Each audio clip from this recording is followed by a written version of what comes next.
Hello. Hey, Jeremy, how you doing? It's Willy Tyler in Billings, Montana. Hey, man, I'm good. How are you? I'm good. It's good to hear from you. We're looking forward to the big show. We haven't seen you since, I think, 2012 out here. Yeah, we're excited, man. Can't wait to get going. I think that was the Trespass Festival. On tour with Volbeat, Hell Yeah, and Nothing More. How long have you guys been out with those three bands? Well, we haven't even started yet. Really? We start on the 16th, but we have done shows with them, like radio festivals before, and the fans have been asking forever, when you guys get a tour with Volbeat? It just never really happened until now, but we're excited to get it going, and I think it's going to be a great tour. We're friends with Hell Yeah. We've toured with them several times, and I think Nothing More is a great up-and-coming band. I think their record's really fresh and exciting, man, so we can't wait to get going. Totally. I didn't know that we're the second show on the tour. Second show, so hopefully we'll work those kinks out the first night by the time we get there. Sure. Volbeat and Hell Yeah have been here before because they toured together, and I got to meet both of those bands I think it was last summer that they were here.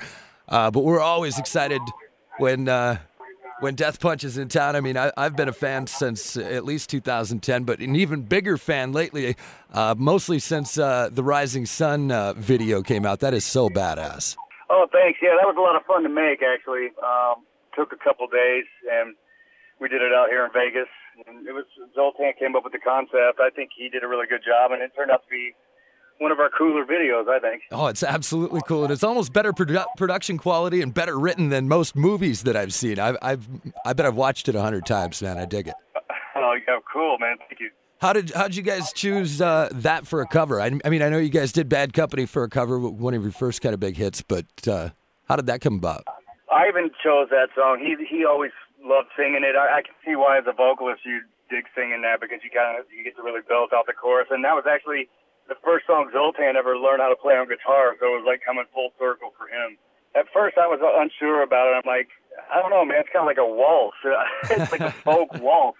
But we decided to change it up and switch the time signature to a more straight-ahead 4/4 rock thing and just put the Death Punch spin on it, and I think it turned out pretty cool. Yeah, you guys definitely killed it. And you get a lot of their influences with Zoltan's and Ivan's, but what about some of your influences as a drummer?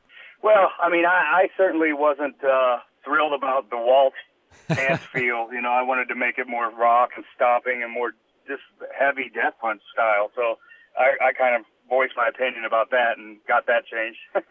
What's some of the stuff that you came up with? That you listened to when you were coming up. Well, my first band that turned me on to music, period, was Kiss. It's a very common tale with musicians.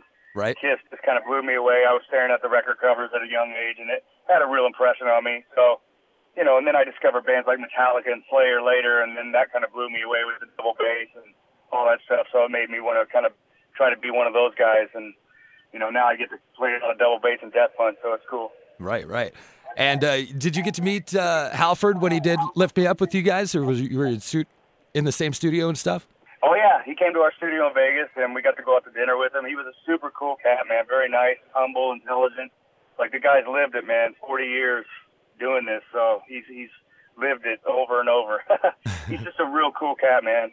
It was a real honor. Are you from Vegas originally? No, I grew up in Indiana. None of us are from Vegas, but we all moved here after, getting a record deal in Los Angeles. We decided to just pack up and move out here. That's what we always think too, man. If we were in a band, why would you want to be anywhere else besides Las Vegas? Well, I lived in L.A. for so many years, and you just can't get a really nice place. It's so expensive there, and we're gone on tour. It's like, why are we paying all this money to be gone for this place that's not even nice? Let's go to Vegas where it's brand new and clean and great cheap housing. So that's kind of what we did. The Wrong Side of Heaven, The Righteous Side of Hell. How'd you guys come up with the double album idea? Was that just kind of came that way, or you had that many songs, or what? No, we just got on a roll in the studio, and you never really want to stop the creative flow when it's flowing. So we were like, let's just keep going. And we thought that it fit so well together as a body of work that we just decided, you know what, maybe we should just release 2 records. And that's what we ended up doing. We were going to try to release them on the same day, but then after thinking about it more, it was like, it's a lot of material to release at once. It's kind of a lot to process.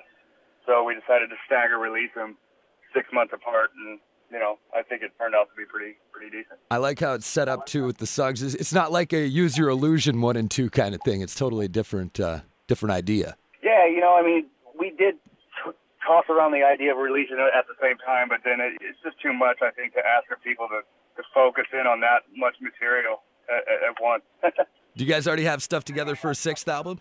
We've actually been in the studio. We're obviously taking a break now because we're going out on the tour, but yeah, we've started recording, and we hope to get back in after the tour, and we take a little break and maybe get back in late winter and kind of resume and finish up everything by the end of spring or something and get something out in the summer. Nice. You must be a crazy busy man then, because in between the touring and the studio stuff, you've got the new book that just came out on Tuesday. Absolutely, man. I've been really busy, but I'm grateful for it. I have to go promote this book, and it's been really cool, man. A lot of positive feedback, a lot of great interviews so far. So it's exciting times, man. The book's called Death Punched: Surviving 5-Finger Death Punches Metal Mayhem. And I was actually kind of glad that this interview got pushed forward a little bit, because when I was originally going to talk to you, the book hadn't been released yet.